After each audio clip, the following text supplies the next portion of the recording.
माझ्याकडे ना भरपूर जुने दिवे पडलेले ते. तर म्हटलं ह्यावर्षी काही नवीन दिवे आणायची गरज नाही. तर मुलींना पण शाळेला सुट्टी पडलेली.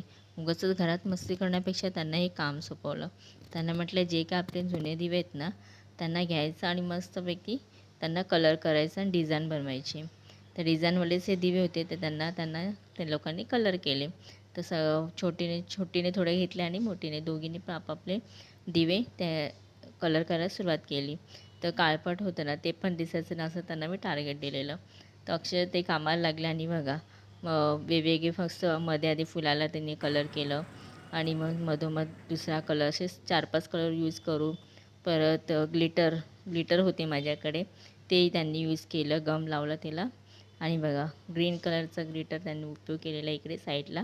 कारण ते आपलं तिथे काळं झालेलं ना, मग त्याला पण झाकण्याचा प्रयत्न केलेला आहे. कारण ते काळपट दिसू नये, नवीन वाटले पाहिजे दिवे. अशा प्रकारे त्यांनी प्रयत्न मस्त केलेला आहे आणि बघा दिवा तयार झालेला आहे. मस्त त्यांनी कलर केलेलं बघा दिवा.